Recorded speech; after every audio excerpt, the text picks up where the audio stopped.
Hey, Alex, how are you? Hey, Ed, I can't believe the title they picked for this, because the title I wanted to go with was Are Autonomous Vehicles Dead? And I can see the audience is a little thinner than earlier, because anyone who actually has a company working on autonomous vehicles has wisely left the room.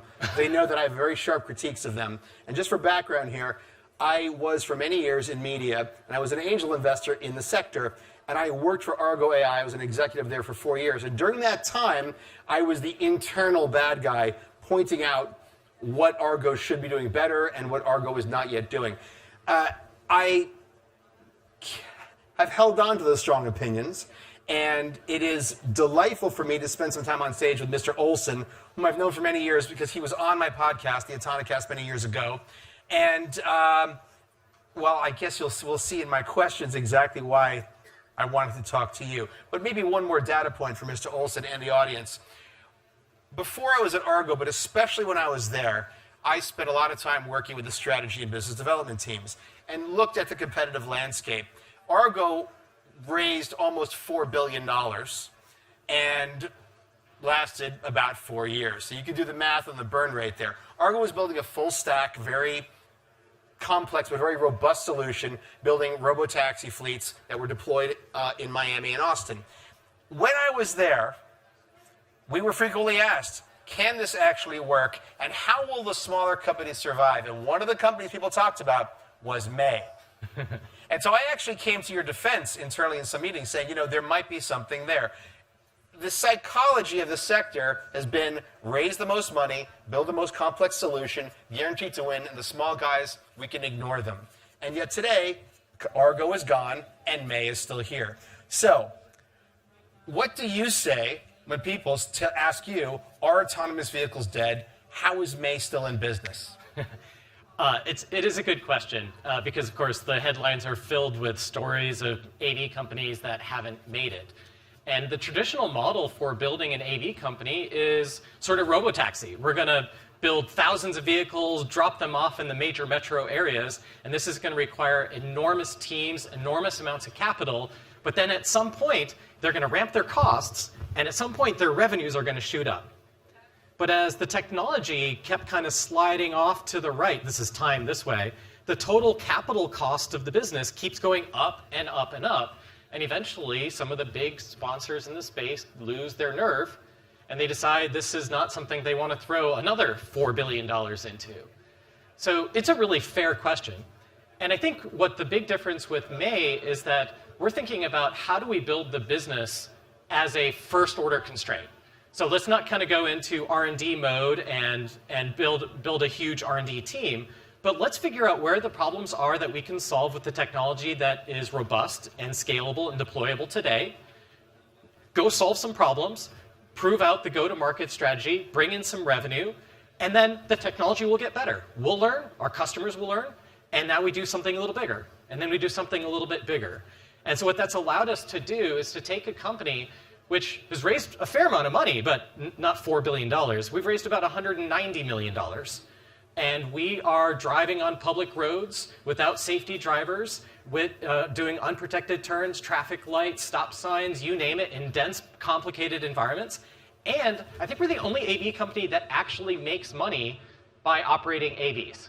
So it's that building the business as we go that's allowed us to grow and continue to attract new capital and new investors. All right, so on one end of the spectrum, you've got Tesla that claims that you can own a private vehicle that may be self-driving someday, and the cameras are baked into the car. Call that a low-cost solution. On the other end, you have companies like Argo. Break down what May actually does. What's the business model? What's the product? So we try to help cities solve their hardest transit problems using autonomous vehicles. So a typical problem that cities will come to us with is that they have large areas where buses don't perform very well. They've got buses driving around with under 4 people on them. Those buses still cost $125 an hour to operate, and they want to provide better service while maintaining equity and access to people who have mobility challenges. How do they solve that problem? And our vision is that where you've got gaps and hard problems, let us look at where autonomous vehicles can plug in. Can we supplement the services that you have that work and that scale today with on-demand, point-to-point vehicles that reduce the average wait time for riders, reduce the trip time, and help to draw new people into the transit industry, into the transit environment. In fact, in Grand Rapids, Michigan, 25% of our riders had never used public transit before. But you can attract new people into public transit by providing a really great service. And once they're in there, they start discovering all of the other services that are available and that are scalable. But I realized I didn't actually answer your question. So what do? We work with cities, we identify geofenced areas, and the city says, we'd like you to operate 10 vehicles in this area between these hours, go. And then we make it happen. And we bring to bear not only our technology, we build our own autonomous driving technology, but we bring our partners to the party as well. Those include Toyota on the OEM side. Toyota is one of our biggest investors and closest partners. But we also have a wide other set of partners that can help with mobility consulting, mobility technology, transit tech, insurance. And so when a city works with us, we can bring all of these capabilities to the party to make sure we're providing not just a technology demonstration, but really a comprehensive solution that solves the problem that they had in the first place. Your presentation and media training since we first met 7 years ago, it's been extraordinary, Edwin. Really amazing.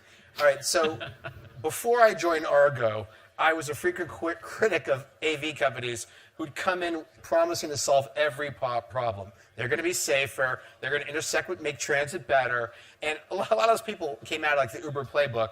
I'm not going to say they were lying, but we know most of those things have not been proven true, and we're not even sure that they can, even if the technology works perfectly. So, what do you do to make transit better? Yeah, Be I think specific. it starts with why we're here and the vision of the company. There's a lot of AV companies, and our engineers and our salespeople can go and work at any of them. Why do they come to May? Because they believe in our vision. And our vision is about making cities more successful, more beautiful, helping them make better use of land. We're big Strong Towns proponents, for example. And one of Susanna in the last session, from Colombia, one of my favorite quotations is Enrique Peñalosa, who said that a city is successful not when the poor drive to work, but when the rich take public transit. And to me, that is beautiful, because if you could drive adoption of public transit, then we can talk about how to make better use of parking space and make better use of land, reduce the total infrastructure spend of a city while increasing the level of services that we offer to people. The consequence of this is a more beautiful, more equitable, more accessible city. There's a good business to be had there too. More specific, Olson. More specific. All right. Media training hat off. May mobility intersects with transit lines, correct? Yeah. Will you deploy if you don't intersect with transit lines? Absolutely. So there are, we launched in Grand Rapids, Minnesota. So Grand Rapids, Minnesota is an Iron Range town, 14,000 people, way in like nosebleed section of Minnesota. I can say that I'm from Minnesota.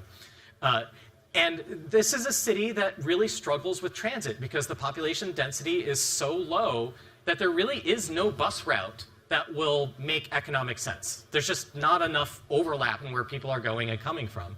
So this is a city where we've deployed a on-demand point-to-point system with over 70 pickup and drop-off locations that takes people directly where they want to go. And these vehicles would run circles, literally, around any bus which tried to do a fixed route in that place. So this is a place where there is no existing public transit that's effective, and we can be thus the answer. In larger cities, it's going to be a team process, though. There are going to be places where light rail or subway or buses do make sense. If you got buses that are carrying good population, keep them. We want to help where there are real problems and gaps, and we think that AVs, at least some of the time, are the answer. It's another, I'm not going to say it's a lie, but another claim that every AV company makes is that they're going to be safe, if not safer than human. And they come with either no data or limited data or very selective data. How do you answer that when a city asks, are you safe? So one of the big things that we do that is different is that we share our data. Our customers have access to our data. They can see real-time monitoring of our fleet, where they are, whether they're in autonomy, whether they're in manual, what their uptime is. If there ever is an event, whether it's our fault or someone else's fault, they get detailed reports on exactly what happened and why. And we share our insights as well about how they can start to prepare their cities for a more autonomous future. Which intersections are the ones that have the greatest frequency of technical challenges? What makes a city good for AVs? What makes a city bad for AVs? This is all wide open. And I think we're the only AV company that shares data in that really open, fully transparent way. All right, so now I'm going to say something that I know Argo has been asked many times, but that no AV company ever wants to answer, which is about equity, access, and inclusion. So ADA compliance. How do you answer that question? Because at Argo, when I got asked that question, the answer was, our vehicles today are not capable of serving someone in a wheelchair. Today. The next generation or the generation after that, yes. But today, no. That is not, even though it's the honest answer, at least it was for Argo, it was not something that some people wanted to hear. Mm-hmm. They want to hear that everything is solved 100% on day one, largely because of promises other people have made. How do you answer that question? Yeah, choosing to create an accessible solution is a choice. There are multiple vehicles that we could be building for. We chose to go with a vehicle that we could make wheelchair accessible and ultimately fully ADA compliant over time.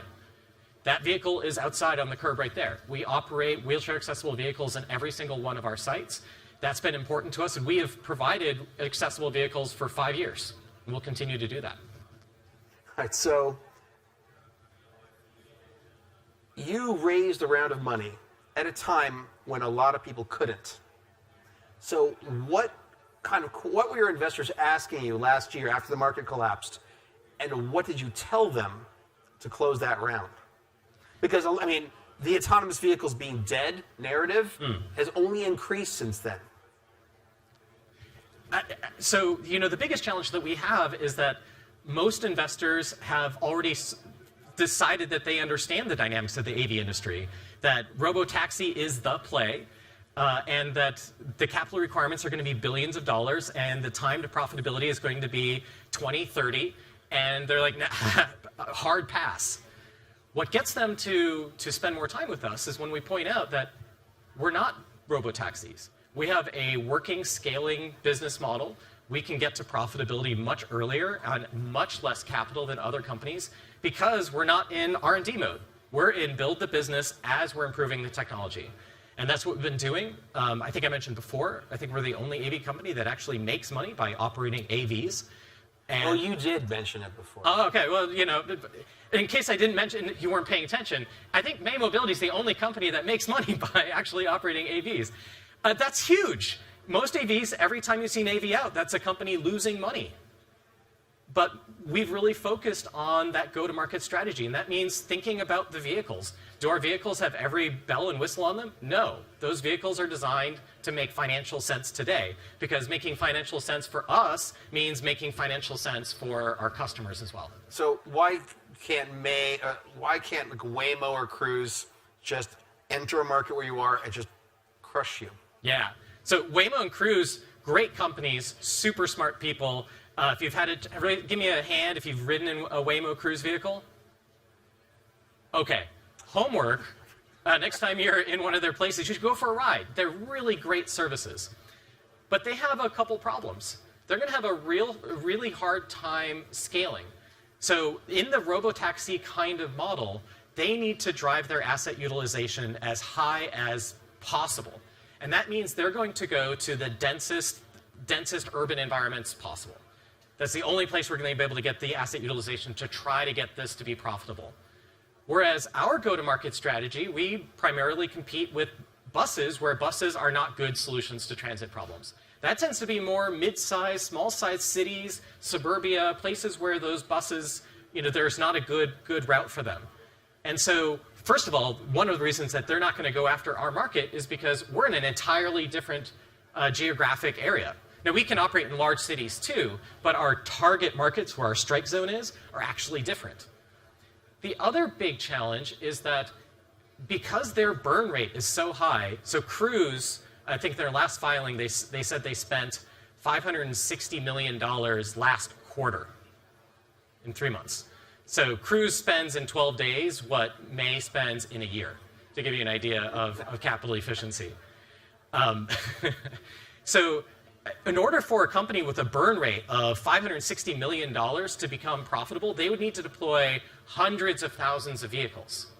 So from a scalability perspective, the only way they can do that is to show up in a major metro area and drop 5,000, 10,000 vehicles at a time. The market that we're going after is more fragmented. We're doing 5-vehicle deals, 20-vehicle deals, but if your bogey is 200,000 vehicles you need to deploy, the 5Z, 10Zs, and 20s doesn't move the needle very fast. And so they are really forced by virtue of their burn rate to go after this rapid scaling model, which again, takes them out of the market that we're in and into a different market. If a city has multiple autonomous vehicle companies coming to it, and they all want to deploy, which is starting to happen, and it's going to happen even more in the future, how should a city, or how do you think a city should evaluate the merits of letting one company deploy over another? I think that cities should look at where their problems are and make sure that the AV companies that are operating there are solving the transit problems that they actually have and not creating new ones. And that's, I think, where our partnership approach can really fit in really well. I think at the end of the day, the number one thing is, is this solving the problem? Are riders happy? One of the things that I get excited about is, the future is not very long. When you pull out your phone, you say, I want to get to so-and-so. I want to get to Terminal J. And all these little icons start popping up. You got the Waymo icon and the Cruise icon. And then the May icon pops up. And so for me, the proof in pudding is ultimately how many fingers come down on the May icon. Kind of comes back to that vision statement of how do we get the affluent to use public transit? And it's because we have to outcompete. We have to outperform public transit, private car ownership. So we get public transit to win by outcompeting personal car ownership. And that's what we want to do. We want to elevate that experience so that people who have options to bring their car into the urban corridor and people who don't have that option can pick the little green icon and be excited about that they're going to get to work on time, comfortably, and get home in time to spend some time with their kids. So when I was at Argo, every time we looked at a new city, a team went there and this multi-month research process took place to determine whether that would be a good place to deploy. What could cities do? What carrots could cities offer that would make your life easier before you go to a city? You probably already know where your problems are. So what are the neighborhoods that don't get good bus service, or where the population density is poor, or what communities, like disabled communities, need more equitable, accessible transit? We want those ideas because we want to solve real problems. We don't just want to show up with a fleet of vehicles and start clogging roads and adding to congestion. The more you can help us identify where your problems are, the more that we can work together to tailor the right solution, the right fleet size, the right vehicle mix to solve that problem. If you could go back in time 5 years and do anything differently, what would it be? Because I know what I would say, but I can't say it yet. Go ahead. Well, okay, so two answers pop to mind. One is that I'm a first-time CEO, now been doing it for 6 years, but I would love to be able to go back in the Wayback Machine and whisper in my 5 year ago ear and say, like, here's how you should build a company to scale. Here are the hazards up ahead. Startups are really hard. And there are these massive changes that a startup goes through as you go from 6 people to 60 people to 300 people. That's answer one. Maybe that's too much information. That's a beer conversation. Let me know. The second one, which is maybe a little more germane to this, I would love to go back and hit the redo button on the SAE levels. I was actually on the committee that helped define the SAE levels. And I would like you all to sincerely accept my apologies. Those SAE levels are deeply flawed in so many ways. They imply this logical ladder that you do level 1, and then you do 2, and then you do 3, and then you do 4, and then you do 5, and yay. And it's just not how it works. You know, level 4 is qualitatively different than 3. It's not an evolution from 3 to 4. It is a complete page turn, a complete clean page redesign. And I think that the misconceptions that we promulgated with the SAE levels, I think we're still digging out of that in a lot of ways. So that's one of the ways that one of the things we do with our partners, we talk very openly, honestly about where the challenges are, why 4 isn't just 3++, and what the roadmap is going to be before we can serve their entire city. But also, where can we start today? I agree with you. One of my great frustrations at Argo was a city official asking one of the policy people, well, if these things work, how come there aren't 50 of them here right now taking all of us back to the hotel from CoMotion? Yeah. And the answer on that day was literally supply chain issues had limited the chip supply, allowing for delivery of the fleet such that we could actually plaster the city at that time. But no one wanted to come out and say that and connect the dots. You know, and I feel like all of that flows not just from the SAE level being misunderstood, but from things like Elon Musk said 7 years ago that make it appear that everyone else in the sector is behind. And that those unrealistic expectations hang like a cloud over the whole sector to this day. All right, now, you know, we're almost out of time, and I promised we'd do Q&A. Does anyone have a question except Olaf Sackers? I don't want to talk to him. Please. I have many questions. The first one is about... We can't go too much longer. John Rassant, who leads the event, is right behind our first questioner. But please, go on. Okay. My question is about, I want to understand better the AV sector's risk in a near future and how insurance industry work with you. What are their stage and in terms of, knowledge level, understanding level? So this is the third question. I'm also curious about your expansion plan. Yeah, so insurance is a massive issue because this is a new technology and there aren't massive actuarial tables that allow insurers to price out the risk. Our strategy has been our partnership approach. So we have two major insurance companies, State Farm and Tokyo Marine, are both investors and partners. We spend a lot of time with them and with other insurers going through our data, helping them understand where the risks are. Not just in terms of here's how the system performs, but here's the entire life cycle of how we go from an engineer who has an idea to a first implementation, to the testing, validation, release process. And before it ever gets on the road, we've already done all this stuff.